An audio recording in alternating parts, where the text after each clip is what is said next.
이 무속과 정치 권력이라고 하는 것은 뭐 오늘날도 우리 주변에서 볼 수 있는 상황입니다. 뭐 되게 잘 아시는 것처럼 뭐 선거철이 되면요. 아주 이 굿하고 또 점치는 분들이 아주 성업이거든요. 그래서 제가 개인적으로 만난 분 가운데도 보면은 자기는 정치인만 상대로 해서 뭘 한다고 하는 뭐 그런 분도 보고 했습니다.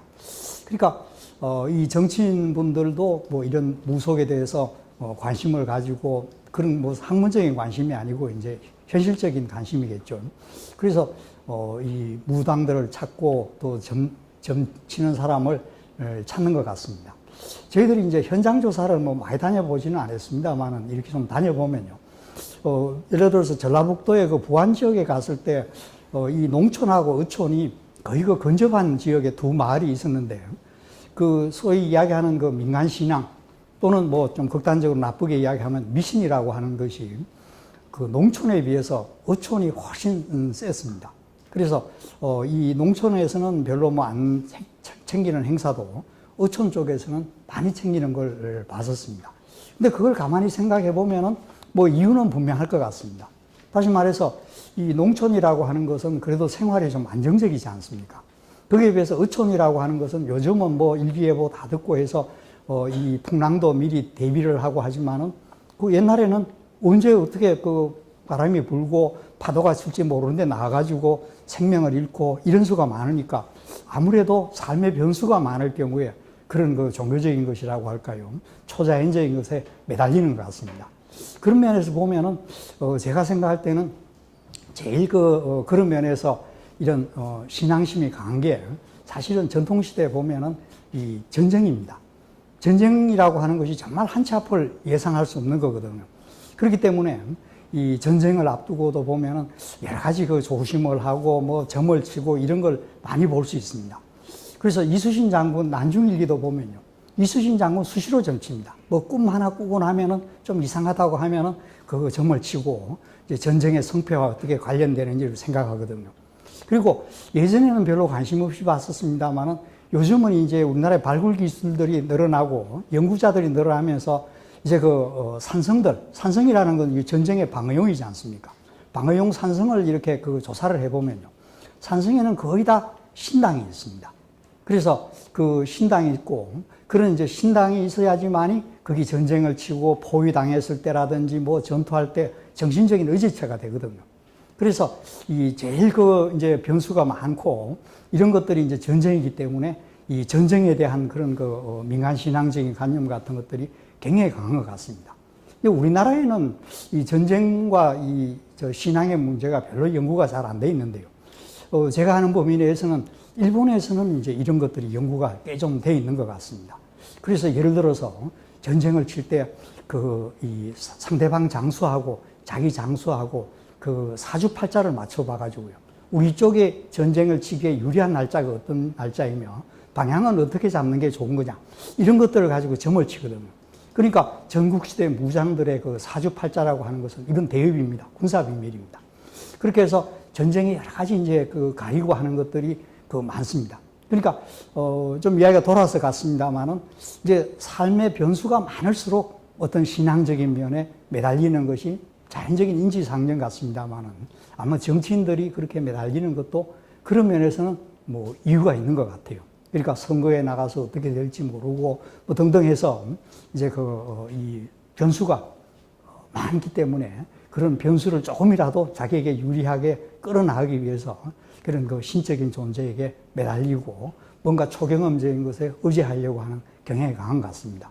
그래서 현재도 보면은 이제 그런 정치인들이 무당을 찾고 점쟁이를 찾고 하는 경향이 있습니다만은 이제 이런 이야기들이 더 현실적으로 가슴에 와닿고 재미있을지 모르겠습니다만은 이제 저희가 불행하게도 이 전공하는 분야가 역사입니다. 그래서 이 역사라는 것은 아무리 재미있는 주제를 갖다 줘도 다 재미없게 만들어버리는 특이한 저희들이 능력이 있거든요. 그래서 같은 역사 주제를 가지고 이 작가분들이 소설을 쓰시고 드라마를 만들고 하면은 많은 사람들이 보는데요.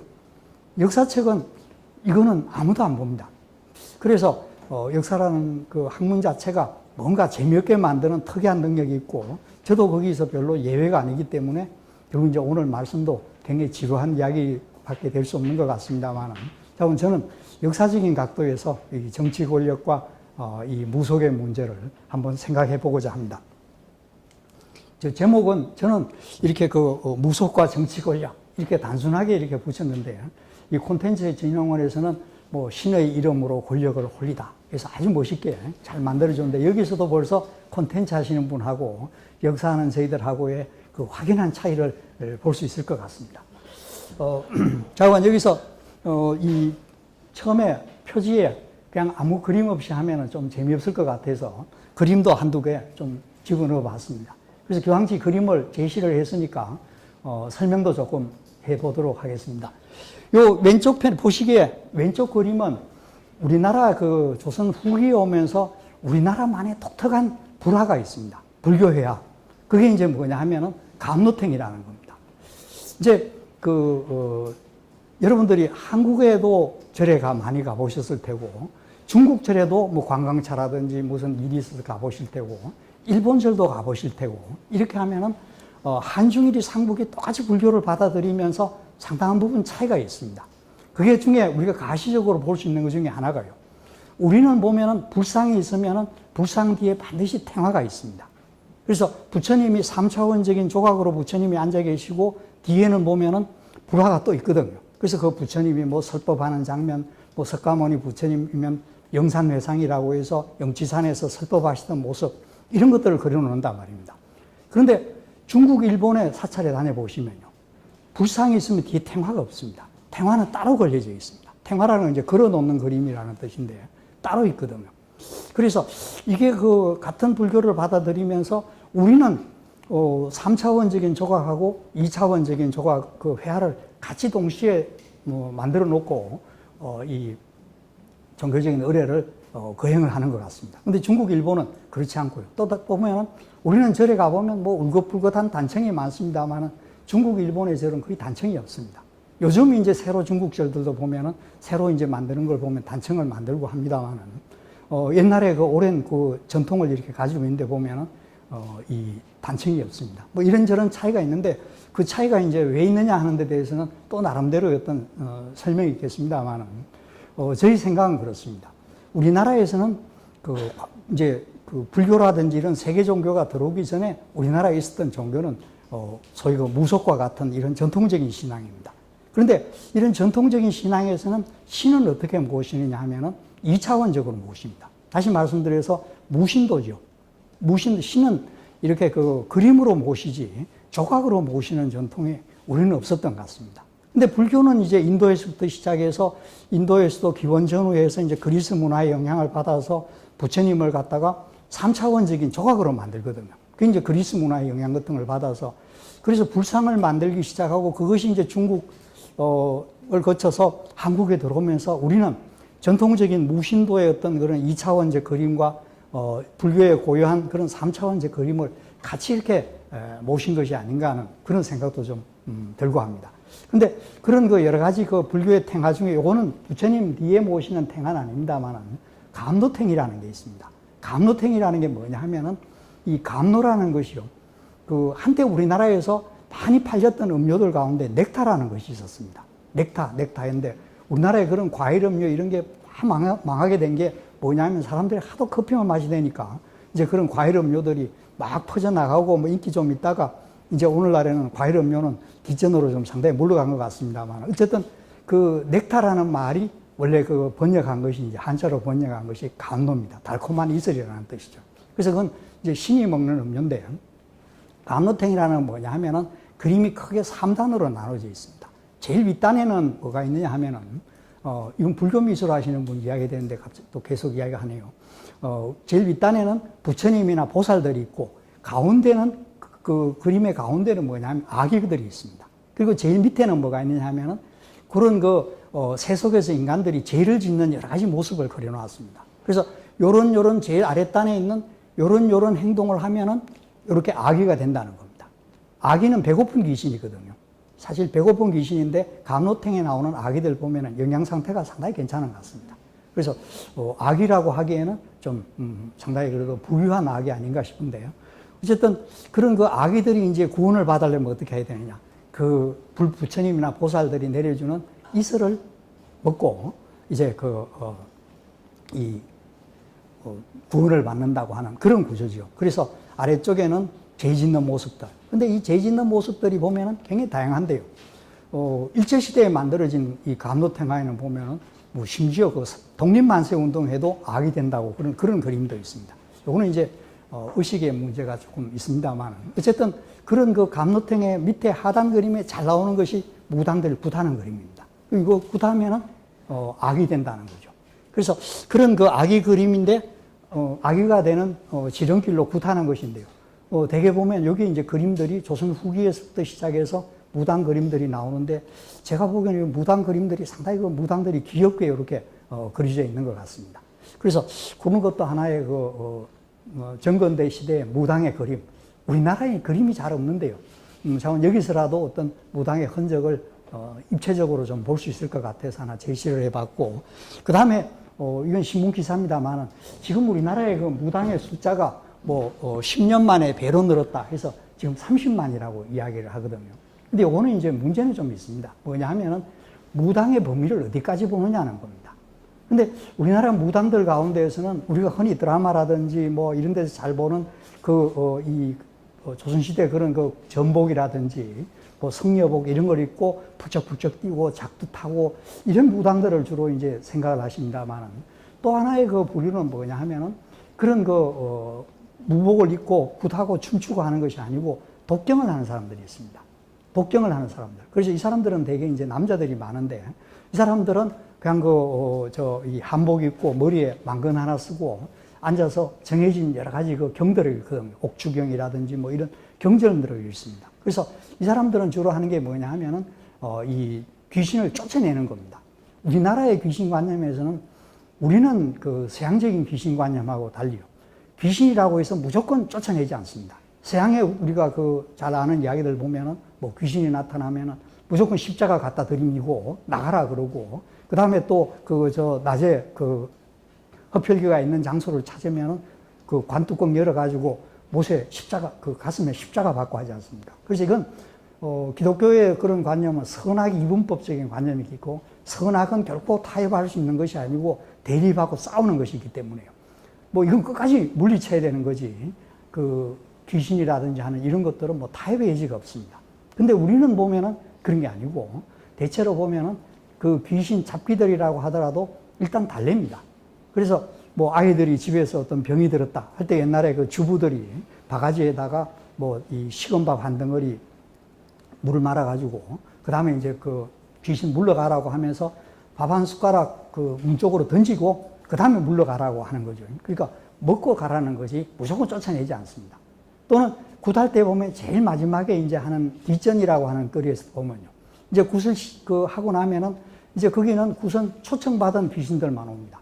그래서 뭐 장군신이라든지 무슨 이런 신들만 오는데요. 그런데 그 굿판이 벌어지고 하니까 그 굿판의 소리도 재밌고 분위기도 흥겹고 먹을 것도 많고 하니까 온갖 잡귀들이 다 거기 옆에 서서 들어가지는 못하고 입장권이 없어서 들어가지는 못하고 옆에서 막 들어가고 싶어서 있습니다.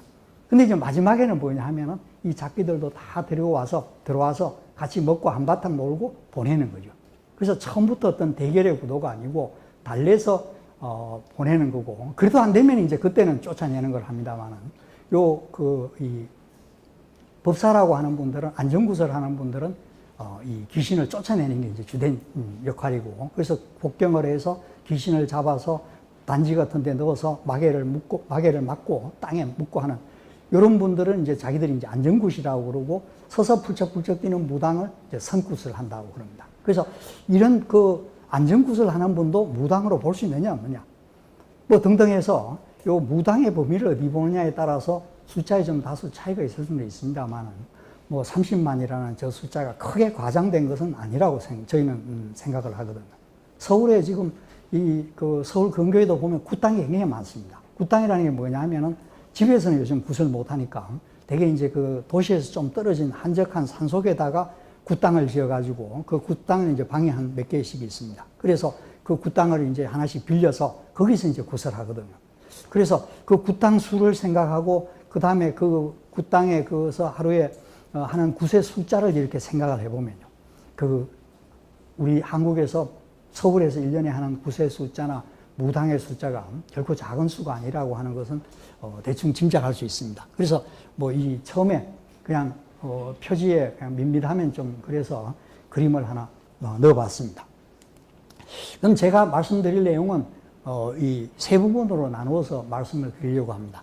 하나는 우선 한국 무속 전체의 개요라고 할까, 특히 이제 정치 권력 문제와 관련되는 개요를 좀 말씀드리고, 그 다음에 이 정치 권력과 무속의 관계를 잘 보여주는 것이 바로 무고라고 하는 것입니다.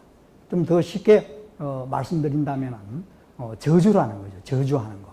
그 다음에 세 번째로는 이제 과거에 최순실이라는 분 이야기가 많이 나왔을 때, 그때 이제 그 양반하고 빗댄 것이 명성황후 민씨하고 진령군의 관계를 많이 이야기했는데, 그 진령군에 대해서 조금 말씀을 드리는 것으로 제 이야기를 끌어나가겠습니다.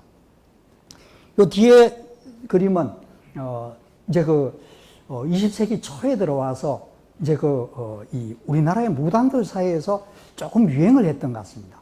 무당 굿을 크게 이제 서울 굿을 중심으로 해서 이야기할 때 12부분으로 나눠진다고 해서 굿 12거리, 서울 굿 12거리라고 그러거든요.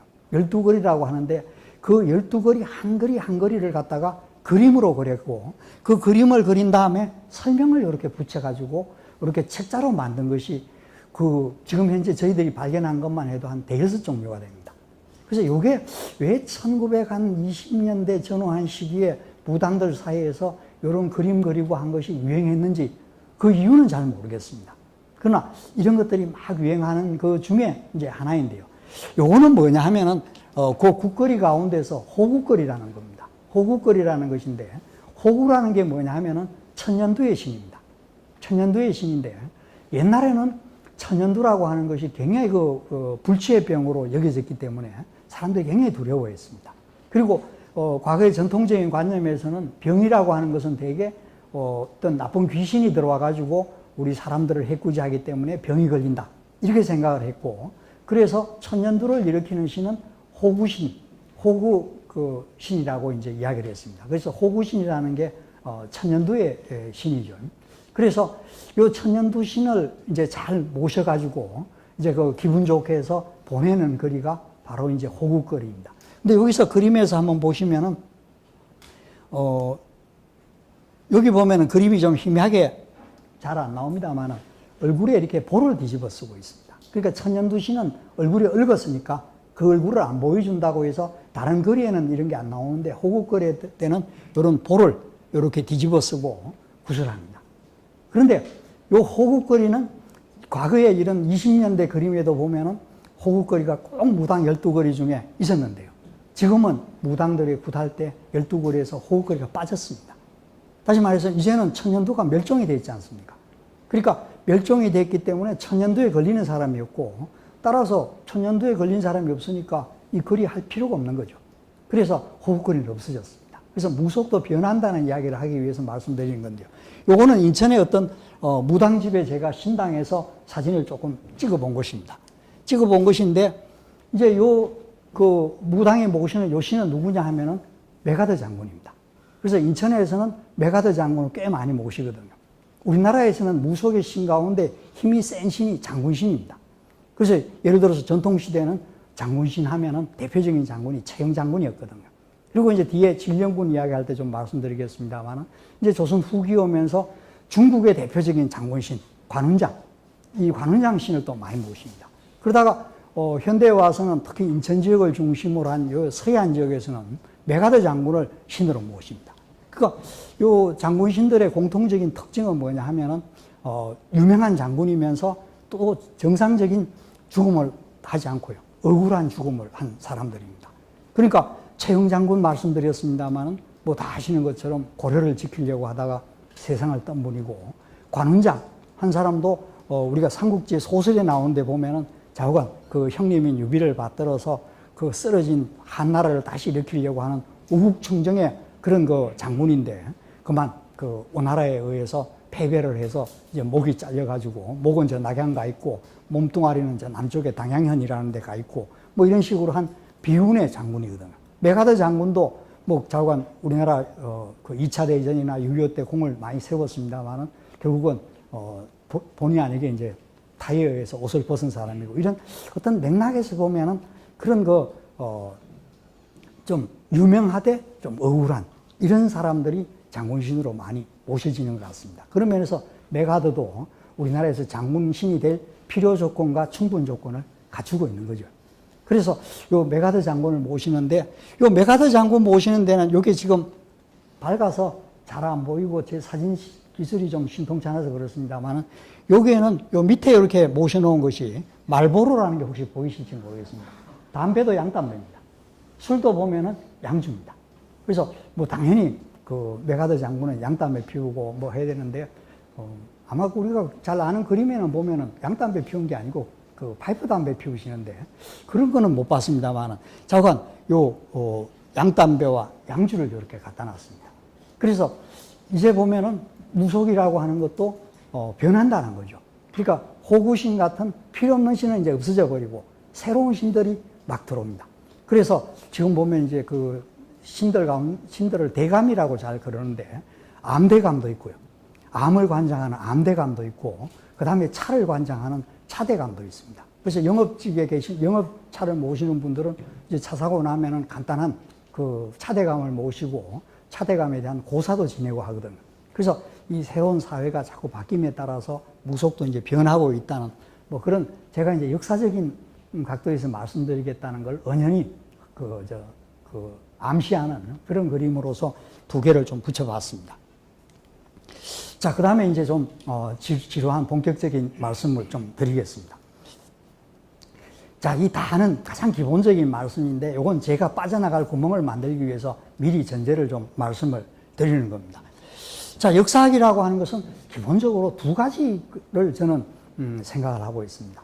다 아시는 바와 마찬가지로 역사학이라는 것은 사료를 통해서 과거의 사실을 재구성하는 학문입니다.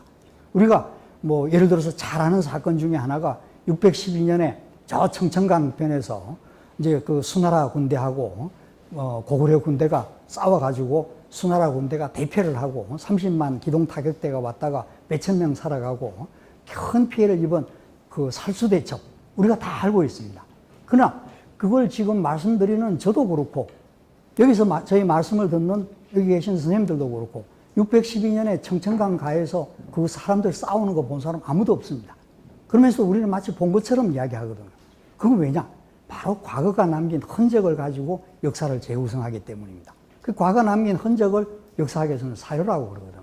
그래서 사료를 가지고 이제 역사를 재구성하는 것이 역사학의 1차적인 목표입니다. 그리고 그런 사료를 가지고 역사적 사실을 재구성하고 난 다음에 해야 되는 것은 해석의 문제죠. 이 역사적 사실을 어떻게 해석할 것이냐. 그 의미가 뭐며, 뭐 사회적 배경이 어떻고 저떻고 하는 해석이 그 다음에 있을 수 있고, 그 다음에 이제 마지막에 있는 게 평가입니다. 그래서 그건 잘했다 못했다 평가를 하는 거죠. 그래서 1차적으로는 사실의 재구성이 이제 중요하고, 그 다음에 그 올바른 사실의 재구성을 통해서 해석이 나오고, 그 다음에 그 어떤 제대로 된 해석을 통해서 그 다음에 그 평가가 나올 수 있는데요. 사람들은 사실 이야기 여기에 매달리는 것을 굉장히 지루해하게 생각합니다. 뭔가 평가를 해서 이게 좋다 나쁘다 이걸 먼저 이야기를 해주기를 바라고, 그것의 어떤 사회적 의미 같은 거 이런 걸 먼저 이야기하기를 바라고, 그것이 그 기초가 되는 사실 이야기, 이거는 지루하다는 거죠. 그래서 그게 도대체 내하고 무슨 상관이 있느냐, 과거에 그랬는데 지금 뭐 그래서 어쩌란 말이냐, 이런 식으로 이야기를 해버리고 흥미를 못 끌고 하기 때문에 이제 역사학이라고 하는 것이 이제 굉장히 재미없는 그런 학문이 되는 이유인 것 같습니다. 저희 개인적인 이야기입니다만은, 저희 아이들이 그 중고등학교 다닐 때도, 우리 애들 보고 물으면서, 너 학교 다닐 때 제일 재미없는 과목이 뭐냐? 하니까, 저희 애가 둘인데 둘 다 이구동성으로 국사가 제일 재미없다는 겁니다. 그래서 애비가 그래도 국사 선생인데, 그래도 그 내 앞에서는 말은 좀 가려서 하면 좋겠냐 하는데, 뭐 요새 애들이 그렇습니까? 뭐, 자기 이제 하고 싶은 대로 다 이야기하니까. 그래서, 이 역사라는 게 얼마나 재미없는가 하는 것을, 느끼게 됩니다만, 그 이제 첫째 이유는, 이게 너무 사실에 이제 집착하는, 이게 역사학의 장점이자 단점이기도 합니다. 두 번째로는 역사학이라는 것은 기본적으로 어떤 사실이든 간에 그냥 사실들을 갖다가 나열하여서는 역사가 되지 않습니다. 이 역사라는 것은 기본적으로 그런 그 사실들 가운데서 어떤 변화와 변천의 큰 흐름을 찾아내는 것이죠. 제가 이제 이런 이야기 할 때 잘 써먹는 한 예가 뭐냐 하면은 이제 귀신관념의 변천, 이런 것도 좀 이야기를 합니다. 그래서 귀신관념의 변천이 이제 여러 가지가 있습니다. 우리나라 지금 현재 귀신관념은 과거 일제시대 귀신관념의 영향이 굉장히 많이 들어와 있습니다. 그래서 예를 들어서 산발을 한다. 또 그 다음에 흰옷을 입는다. 이게 다 일제시대에 나온 관념이거든요. 그래서 이 일본의 그런 귀신관념의 영향이 상당히 많습니다만은, 어쨌든 이 귀신관념의 전통적인 기록에 나오는 귀신들 이야기를 보면은 귀신은 대개 무덤이나 흉가 같은 데서 막 나옵니다. 그래서 무덤이나 흉가 같은 데서 이렇게 나오는데요. 오늘날의 그런 귀신 이야기들은 무대가 그런 흉가나 그런 이 무덤이 아니고요. 학교라든지 이런 데로 자꾸 도시로 이제 귀신들이 들어오는 것 같습니다. 그러다 보니까 과거에 이제 일본에서 히트를 쳐서 우리나라에도 그런 유사한 이야기들을 막 만들고 영화화한 것이 바로 여고괴담이라는 겁니다. 그래서 이 학교로 이제 들어오는데, 학교라는 이 공간 자체가 낮에는 사람들이 박짝박짝하지만은 밤 되면 싹 사람이 없어지고 아주 한적한, 낮과 밤이 완전히 다른 공간이거든요. 거기다가 또 거기에 모인 사람들은 그런 이야기들의 감수성이 제일 예민한 그런 학생들입니다. 그러니까 그 중에서 또 아무래도 남자 학생, 무뚝뚝한 남자 학생보다는 여학생들이 그런 이야기에 더 관심이 많고 이야기가 잘 퍼져나가는 것 같습니다. 그러다 보니까 여고괴담은 있어도 정보산업고 괴담이라든지 또 공고괴담 이런 건 잘 없거든요. 그래서 이게 이제 도시로 이렇게 들어오는데 그 중간 과정도 또 있습니다. 중간 과정이 뭐냐 하면은 택시괴담입니다. 그래서 택시괴담이라는 건 되게 이게 이제 세계적으로 공통적인 이야기인데요. 어떤 택시기사님이 밤중에 이렇게 가는데 어떤 여자분이 태워달라고 이제 태워줬더니 이 목적지까지 도착해서 차비가 없다. 집에 가서 돈을 대주겠다. 그렇게 해서 기다리고 있어도 안 나와서 문을 이렇게 두드리니까 어떤 할머니가 나와서 그 이야기를 듣더니 막 울면서 오늘 우리 딸 제삿날이다. 이렇게 하고 했다는 겁니다. 그런데 그런 이야기를 들으면은 저희들로서는 조금 이해가 잘 안 되는 게요. 그 밤중에 늦게까지 일하는 택시 기사님한테 차비도 제때 못 줄 것 같으면 안 타고 다니고 귀신 자기가 날아다니면 되지. 뭐 하려고 그 밤중에 늦게 수고하시는 택시 기사님 괴롭히고 차비도 잘 안 주고 이렇게 하느냐. 그런 이제 생각도 들기도 합니다만, 그러나 그게 무덤에서부터 도시로 들어오는 중간 단계거든요. 그렇게 해서 이 같은 귀신 이야기라고 하더라도 그것이 시대에 따라서 변화한다. 그래서 우리 역사하는 사람은 기본적으로 뭐든지 어떻게 이게 변화하느냐 이걸 따진다는 겁니다. 자, 그래서 우리 한국의 무속에 대해서도 나름대로 이제 저 나름대로 이제 이런 큰 흐름에서 시대를 좀 한번 나눠보자 이런 생각을 했습니다. 이제 좀 역사학의 용어로서 이런 역사의 흐름을 몇 개의 토막으로 쳐보는 것. 그러니까 생선으로 치면은 생선 머리가 있고 몸통이 있고 꼬리가 있다는 건 다 합니다만, 어디까지가 정확하게 이게 머리고 어디서부터가 정확하게 꼬리고 요거 좀 애매하거든요. 그것처럼 역사학에서도 역사를 몇 개의 토막을 치는 게 좀 애매하기는 않고, 그러다 보니까 사람에 따라서 이제 견해의 차도 나오고 그렇습니다만은, 어쨌든 제가 볼 때는 이 무속사도 몇 개의 시기로 나눠볼 수 있을 것 같습니다. 그래서 뭔가 구분을 하려고 하면은 기준이 있어야 되는데, 그 기준을 저는 기능에서 찾았습니다. 그러니까 우리가 종교사의 어떤 시대 구분을 할 때 보면은 불교 같으면은 소승불교가 있고 대승불교가 있고 해서 그 종교의 목적이나 교리 같은 것이 시대에 따라 달라지거든요. 또 기독교도 무슨 개신교가 나오기 전에 가톨릭이 있고 그 전에 또 유태교가 있고 이렇게 해서 교리의 변화 이런 것들이 이제 구체적으로 추적이 가능합니다만, 무속의 경우에는 이게 별로 그런 교리 사상 내용이라든지 이런 데서 변화를 찾기는 어렵습니다. 이게 이제 왜 그러냐 하면, 우리가 종교를 흔히 구분할 때 크게 두 가지로 구분합니다만, 현세 부정적인 종교하고 현세 긍정적인 종교로 구분하는 방법이 있습니다. 그러니까 현세 긍정적인 종교라는 것은 그 종교를 믿는 목적이 뭐냐? 이건 현실에서 잘 먹고 잘 사는 겁니다. 잘 먹고 잘 사는 게 목적인 것이 현세 긍정적인 종교고, 거기에 비해서 현세 부정적인 종교라는 것은 현세는 더덥고 여기는 유한한 그런 장소이고, 우리가 궁극적으로 추구해야 될 장소는 저 딴 데 있다는 겁니다. 하나님의 천국일 수도 있고 극락일 수도 있고. 그래서 현세는 저 다른 좋은 세상을 위한 준비 단계에 불과하고 이건 의미 없다. 이렇게 보는 것이 이제 현세 부정적인 종교인데요. 대개 이제 세계 종교, 세계적으로 퍼진 종교라고 하는 것은 이 세계 현세 부정적인 종교고, 우리 무속은 현세 긍정적인 종교입니다. 뭔가 현세에서 잘 먹고 잘 사는 거죠. 우리는 이제 현세에서 잘 먹고 잘 산다는 것이 뭐냐는 것이 시대의 가치관에 따라 좀 달라집니다만, 기본적으로 이런 점에 있어서는 변함이 하나도 없습니다. 그래서 신에게 잘 보여서 잘 먹고 잘 사는 거. 그래서 이거를 시대를 어떻게 나누기가 힘든데, 다행히 제가 생각할 때는 기능을 가지고 보면은 좀 나눠 볼 수 있다는 겁니다. 그래서 그 기능을 갖다가 저는 어떻게 나누냐 하면은 정치적, 사회적, 이 개인적 기능, 이렇게 나눠 봤습니다.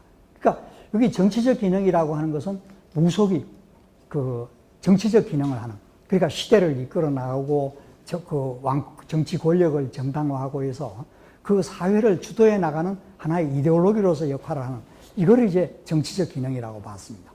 그에 비해서 사회적 기능이라고 하는 것은 지역 단위, 소규모 사회 단위의 어떤 사회 통합을 이룩하게 해주고, 그 다음에 그 소규모 단위 사회에서 어떤 그 소속 구성원들에게 정체성을 심어주고, 이런 것들을 사회적 기능이라고 봤습니다. 조금 더 구체적인 설명은 뒤에 좀 더 드리겠습니다.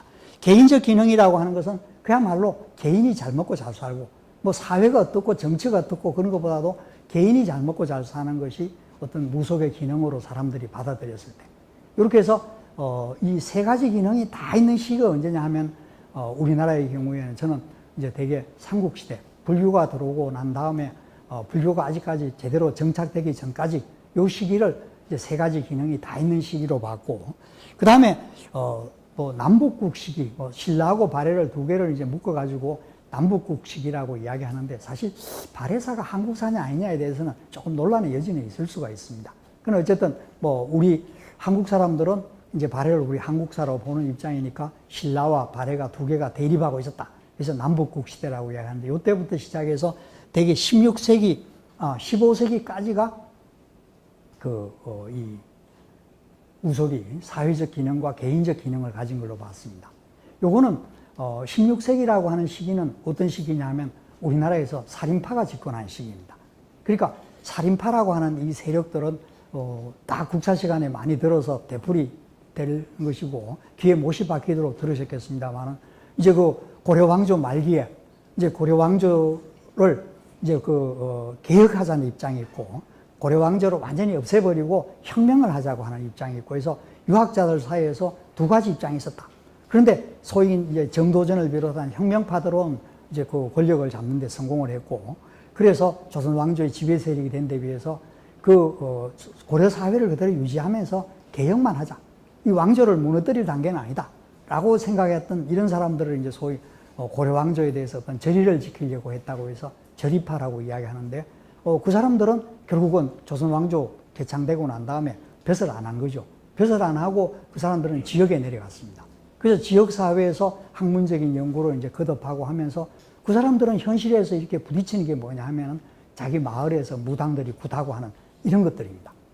그러니까, 이런 이야기도 좀 비교가 될지 모르겠습니다만은, 우리나라에 이제 미국의 개신교 선교사들이 이제 들어옵니다만은, 개신교 선교사들이 들어오고, 그때 그 개신교 선교사 중에, 뭐 제일 먼저 들어온 사람은 아닙니다만은, 로스 목사라고 하는, 존스 목사라고 하는 신부님이 있었는데, 이분이 이제 인천에 와서 주로 활동을 하고 있던 감리교계통 목사인데, 19인가 18에 와서 이 사람이 이제 여기 한국에 와가지고는 자기가 선교 대상 지역이 한국이니까 한국의 종교에 대해서 연구를 많이 했었습니다. 근데 지금 수준에서 보면은 뭐 형편없는 거지만은, 그 당시에 이제 서양 사람이 와서 한국에 여기저기 다니면서 이제 이 한국 종교에 대해서 공부하고 이런 종교를 믿는 사람이기 때문에 이제 그 한국 사람들을 갖다가 개종을 시키려면 어떻게 된다. 이런 방법들을 이제 찾기 위해서 한국 종교를 연구하고 한국 사람들의 생각을 연구를 하고 있습니다. 그래서 그 선교사들이 이 한국 사람들의 의식 구조를 이야기하려고 하는데 보면은 꽤 재미있는 이야기도 많아요. 예를 들어서 어떤 그 개신교 목사님이 교회를 만들고 땅바닥을 제대로 이제 정지를 못했기 때문에 돗자리를 살려고 그 돗자리 장수를 찾아가서 돗자리 하나 이거에 얼마냐? 그러니까 뭐 예를 들어서 10장이라고 봅시다. 그래서 돗자리 그러면 우리는 20개를 사겠다. 그러면은 값을 좀 깎아주지 않느냐? 라고 이야기하니까 이 한국의 그 돗자리 장사는 20개 살려면은 15냥씩 내야 된다는 겁니다. 더 비싸게 돈을 내라는 겁니다. 그래서, 이건 무슨 이야기냐고, 많이 사면은 돈을 싸게 내야 되는데 왜 그러냐고 하니까 이거를 20개를 다 구해가지고 납품을 하려고 하면 시간도 많이 걸리고 힘도 더 든다는 겁니다. 그래서 한 개씩 요거 갖다 주는 거는 별 문제 안 되는데 수많은 걸 갖다가 이렇게 납품을 하려고 하면은 그만큼 힘이 더 들기 때문에 돈을 더 내라는 겁니다. 뭐 이런 게 이제 한국 사람들의 뭐 논리라고 해야 될까. 이 자기들로서는 이해 못 되는 부분들이 많았으니까. 그래서 한국 사람들의 그런 신성, 뭐 사고, 이런 거를 이제 연구를 할 때 이 존스 목사도 이제 그런 종교 연구들을 많이 했던 것 같습니다. 그래서 이 사람이 그 쓴 글에도 보면요. 이런 이야기를 합니다. 자기들이 기독교를 전파하는 데 있어서 제일 골치 아픈 것은 불교는 별로 문제가 안 된다는 겁니다. 왜냐? 불교는 저 사찰에 산속에 들어가 있고, 이건 우리 일반 민간인들이 산에 들어가서 만나지 않으면은 뭐 별로 불교 신앙 이거에 빠져들기가 어려운 데 비해서 무당은 마을에 사람들하고 다 같이 살고 있고 수시로 이제 필요하면 가서 점도 치고 굿도 의뢰하고 이렇게 하다 보니까 이게 더 골치 아프다는 겁니다. 그래서 이제 대결의 대상은 이게 불교가 아니고 무속이라고 하는 이런 이야기를 합니다. 그거하고 이제 논리를 연결해서 생각해 보면은 이제 고려 말에 이 정치 권력 투쟁에서 패배해서 내려간 사람들이 자기 마을에서 부딪히는 것은 불교의 사찰의 성녀나 이런 사람보다는 무당들이거든요. 그래서 이 무당들을 어떻게 하면 없애야 되겠다. 이걸 이제 많이 고민을 하고, 그래서 그 사람들이 이제 주로 그 16세기에 보면은 우리나라 그런 이 낙향한 학자들이 우리나라의 귀신에 대해서 연구를 많이 합니다. 그래서 귀신 연구를 하는데 그 16세기의 귀신론이라고 하는 것이 주자의 귀신론을 그대로 가져오는 겁니다. 요새로 치면은 그거 완전히 표절입니다. 그런데 뭐 화담 서경덕 선생이나 뭐 율곡 선생이나 귀신 이야기를 많이 고시게 하는데요. 새로운 별로 독창적인 건 없어요. 성리학적인 귀신 이야기 그대로 합니다. 그런데 그 이유는 뭐냐? 귀신의 허구성을, 이제 주자가 귀신의 허구성을 밝히려고 했는 것처럼 자기들도 귀신의 허구성을 밝혀서 우리 무당이라든지 이런 것들이 다 엉터리다. 이걸 이제 이야기하기 위해서 무당들에 대한 연구보다 귀신에 대한 연구들을 하고 있습니다. 그래서 살인파들이 집권하면서 자기 향촌사회, 자기 지역사회 내에서 무속적 전통을 없애려고 노력하는 이런 것들로 말미암아서 결국 무속이 가지고 있던 사회적 개념도 사라져가는 것 같습니다. 그래서 지금 현재 우리나라에 보면은 마을에 마을에 동제라는 것이 꽤 많이 남아 있습니다. 동제가 많이 남아 있는데요. 그 일제시대 기록 보면 거의 마을마다 다 동제가 있었던 것 같습니다. 그런데 그 동제가 현재는 보면은 좀 아이러니컬하게 동제가 제일 많이 남아 있는 데가 어디냐 하면 서울입니다. 특히 서울의 한강변을 중심으로 해서 용산 이쪽에 보면은 부근당을 중심으로 해서 많이 마을 당이 남아 있거든요. 그러니까 오히려 시골에 많이 남아 있을 것 같은데 서울에 더 많이 남아 있습니다. 그런데 이제 이런 것들을 보면은 되게 무당을 불러서 하는 게 아니고요. 마을의 그런 유지들이, 마을의 대표자들이 이제 유교식의 그런 굵은 망건을 쓰고 갓을 쓰고, 그 다음에 이제 아흔 조원, 조원 아흔 종원하고 독축 충문을 읽고 유교식으로 제사를 지내거든요. 굿은 잘 안 합니다. 굿은 이거 비용도 많이 들기 때문에 잘 안 하거든요. 그래서 이런 마을 사람들의 어떤 이 결속력을 다지게 하고, 또 마을 사람들이 자기 마을 사람으로서의 어떤 정체성 이런 걸 살리는데 우리는 같은 마을에 어떤 신을 모신다는 이런 것들이 이제 꽤 역할을 하는데요. 그런 지역 주민들의 정체성이라든지 또는 지역 주민들의 어떤 결속을 다지고 하는 이런 마을 의례들이 되게 무속식의 것이 없어져 버렸습니다. 그래서 지금은 유교식 것들만 많이 남아 있는데 이런 것들도 이제 결국은 살인파 집권 이후에 이 무속에 대한 이 배척 이런 것들의 결과라고 생각되고, 그래서 현재는 이 살인파 집권 이후에는 개인적 기능. 근데 가끔 보면은 무당들 가운데 나라의 운명을 예언하고 무슨 정치 권력자의 어떤 운명을 예언하고 하는 사람들이 간혹 있고, 또 그것이 이제 맞추면은 막 이 인기를 얻고 매스컴의 주목을 받고 하긴 합니다만은, 이제 저희들이 볼 때는 그분들은 무속의 큰 흐름에서는 밖에 있는 분들입니다. 저희가 이제 기본적인 이 전공을 남에게 이야기하라면은 저는 이제 한국 종교사를 한다고 이야기하는데요. 근데 이런 걸 하다 보면은 옆에서 주변에서 잘 묻는 것이 뭐냐 하면은 그런 연구하고 이 무당분들 만나보고 했는데 그 용한 사람이 누구냐? 이런 걸 잘 물어봅니다. 또 무슨 귀신이 있느냐 없느냐, 신이 진짜 있느냐 없느냐 그런 걸 물어보는데 저는 귀신이 있는지 없는지 잘 모르죠. 잘 모르고 그런 귀신이 있다고 생각함으로써 인간이 취하는 행동이 어떤 거냐, 그것이 역사적으로 어떤 식으로 변해왔는가 이런 걸 따지는 거지 뭐 신이 진짜 있는지 없는지도 모르고 또 무당이 용한지 안 용한지도 잘 모릅니다. 저희들이 관심이 있는 무당은 어떤 사람이냐 하면 사제관계가 확실한 무당, 뿌리가 확실한 무당이죠. 그래서 누구인 데서부터 이 굿하는 걸 배웠느냐, 또 그 스승은 또 누구인 데서부터 배웠느냐, 그래서 줄기를 찾아 올라가 가지고 그 뿌리가 확실하고 전통적인 무당의 굿을 제대로 하는 사람, 이게 이제 저희들의 관심입니다. 그런데 요즘 이제 이 무당들도 이 상업적인 그런 면에서 막 무당을 과대 포장하고 해서 얼토당토하는 이야기도 하고 그렇기는 합니다. 그래서 그런 전통보다는 막 새로운 데 휩쓸리려고 하고 또 그런 것을 막 새로 창안을 하려고 하고 하는데 예를 들어서 이런 것도 있습니다.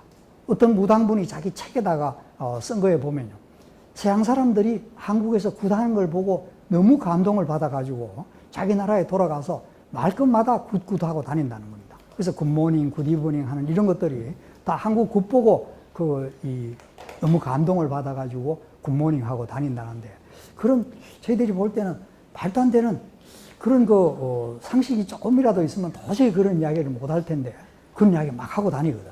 그래서 이 뿌리가 없는 무당들 보면 영험이 있는지 없는지 그건 잘 모르겠습니다. 그러나 저희들이 이제 관심이 있는 것은 이 뿌리가 어떠냐, 이걸 이제 생각을 하는 건데, 그런 데서 보면은 이건 기본적으로 개인의 기륭하복의 문제를 이야기하는 거지 뭐 나라의 운명이라든지 뭐 이런 것들은 잘 관계하지 않는 것이 오늘날의 그 무속의 형태인 것 같습니다. 자, 그런 면에서 보면 제가 이런 이야기를 장하게 말씀드리는 것은 권력과 이 무속, 이거는 결국은 고대 사회에서는 많은 부분을 이야기할 수 있습니다. 근데 고대 사회의 경우에는 너무 우리에서부터 시도 멀리 떨어졌고, 보통 관심도 가지고 계신 분들이 뭐 고려, 잘 올라가야 고려고, 뭐 조선시대, 또 근대, 이쪽에 관심이 더 많으실 것이기 때문에 그런 시기에 뭐 고려나 조선시대에 내려와서 무속과 정치 권력을 보여줄 수 있는 부분이 뭐가 있는가 찾아보니까 저는 이제 무고 사건, 이것들이 좀 있는 것 같아서 좀 말씀을 드려보려고 합니다. 자, 그래서 무속과 권력의 가장 밀접한 시기는 고대다라고 이야기했는데요. 예를 들어서 우리나라에서 뭐 건국의 시조라고 하는 당군 할아버지를 한번 생각을 해봅시다. 근데 요거는 하나 상식적으로 말씀을 드립니다만, 당군은 전통시대에는 우리 한국이라고 하는 나라를 처음 있게 한 조상이라는 의식은 있었지만 당군이 민족의 시조라는 의식은 없었습니다. 요 당군이 민족의 시조라는 의식은 지금 기록에서 나오는 것은 1908년입니다. 그 이전에는 그런 의식이 없었거든요. 그런데 그 이전에는 그런 의식이 기록에 없을 뿐만 아니라 당연히 없을 것이라고 생각되는 것이요. 자, 우리 민족의 시조고 우리 사람들은 전부 다 한 할아버지의 자손이라고 이야기하면요. 자, 조선시대 그 이전에 신분제 사회, 봉건적 신분제 사회에서 저 임금님하고 노비하고가 같은 할아버지 자손이다, 이런 관념이 신분제 사회에서는 있을 수가 없습니다. 그러니까 당군 할아버지가 우리 민족의 조상이고 우리는 당군 할아버지의 모두 자손이다 라고 하는 이런 의식은 신분 질서가 깨지고 난 근대 사회에 들어오면서 나올 수 있는 이야기고요. 그렇다고 해서 당군이 그 전에 민족의 시조가 아니라고 해서 우리 건국의 시조라는 의식은 없었냐, 그건 분명히 있었던 것 같습니다. 그래서 우리 한국이라는 나라가 처음 있게 한 어떤 유래로서 당군을 이야기하는데, 이 당군이 무슨 뜻이냐에 대해서는 여러 가지 논란이 있습니다. 근데 현재로서는 제일 유력한 학설이 당군은 무당이라는 겁니다.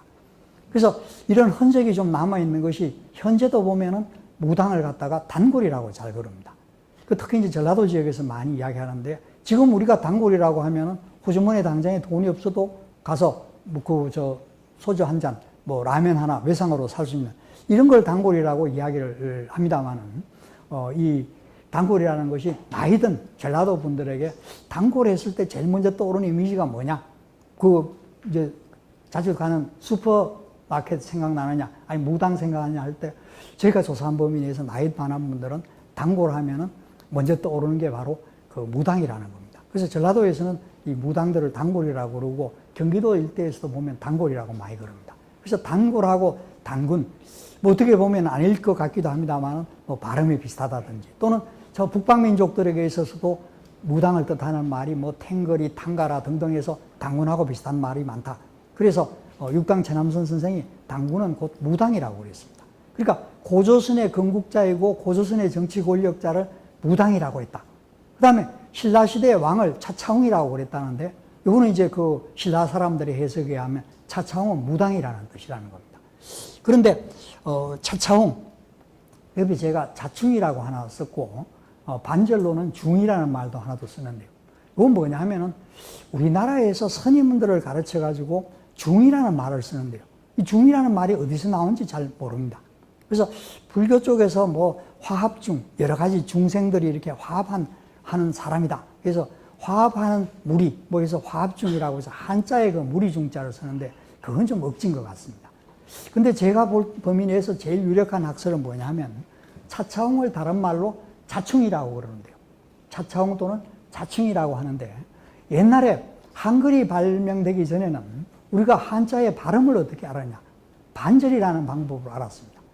그러니까 반절이라는 게 어떤 거냐 하면은 지금 자충이라고 쓰면은 이 첫째 글자에서는 초성을 땁니다. 그러니까 자충이라고 했을 때 지읒을 따는 거죠. 그 다음에 두 번째 글자에는 중성과 종성을 땁니다. 그러니까 그래서 지읒이고 그 다음에 이제 요거를 중성, 종성을 합하면은 중이 되는 거죠. 그래서 중이라는 말은 자충의 그런 데서부터 나왔을 거고 이게 이제 곧 무당을 뜻하는 말이 나중에 불교가 들어오면서 바뀐 것이 아니겠냐 하는 해석이 있는데 저는 그보다 더 나은 해석은 아직까지 본 적이 없습니다. 그래서 이 고대는 정치 권력자들을 갖다가 가르쳐서 무당이라고 그랬다는 거죠. 그리고 사실 신라시대도 보면은 이런 그 금관 같은 것이 있는데 이런 금관이 옆에 그림을 제시했습니다만은 이 북방아시아 지역에 무당들이 쓰는 그 샤만의 모자도 보면은 저런 나뭇가지나 사슴뿔 같은 것으로 장식을 한다는 겁니다. 지금 우리나라에 신라의 금관이 이제 몇 개 나와 있습니다만은 저 금관이 그전에는 처음에 27년도인가 경주에서 금관총 발견되고 난 다음에는 다 금관은 왕이 쓰는 걸로 생각을 했거든요. 왕이 쓰는 걸로 생각했는데 저 경주에서 제일 큰 고분이 그 황남대총이라는 고분이 있습니다만 황남대총이 이렇게 그 발굴을 했는데 황남대총은 두 개의 무덤을 이렇게 합쳐놓은 겁니다. 그래서 한 무덤 먼저 만들고 그 다음에 또 그 옆에 똑같은 무덤을 하나 더 만들어서 위에서 보면은 이제 무덤 위에가 표지박처럼 생겼는데 그런데 한쪽 무덤을 파니까 남자 물건이 잔뜩 나왔는데 뭐 칼도 나오고 나왔는데 거기는 금관이 안 나왔습니다. 그런데 여자 물건이 잔뜩 있는데 파니까 거기서는 금관이 나왔어요. 그래서 우리가 종전에 생각할 때 금관은 무조건 남자의 그 왕이 쓰던 관이라고 하는 그런 선입견을 제거하게 되었습니다. 그래서 기존에 금관 나왔던 무덤들, 서봉촌 같은 데 다시 이렇게 그 조사를 해보고 하니까 역시 거기서도 나온 유물들이 남성 것보다는 여성 것들이 많았습니다. 그래서 이 금관이라는 꼭 왕이 쓰는 관이 아닐 수도 있다. 뭐 이런 그 생각도 하고 있습니다만은 어쨌든 저게 이제 신라의 최고 권력자가 쓰는 모자라고 이야기를 한다면, 관이라고 한다면 저게 생긴 것이 샤만의 모습하고 똑같다. 그리고 왕도 이 무당이라고 뜻했다. 이런 데서 봐서 정치 권력과 이런 것들이 이제 무속이 상당히 연결되어 있었던 것 같습니다. 그러나 후대로 갈수록 이제 무속과 정치 권력의 관계는 어떤 밀착 관계, 밀월 관계에서부터는 멀어지는 것 같습니다. 그래서 이 제가 무고하고 그나마 그래도 좀 살펴볼 수 있는 부분이 무고하고 이 진령권 문제가 아닌가 해서 주제를 그렇게 좀 잡아봤습니다.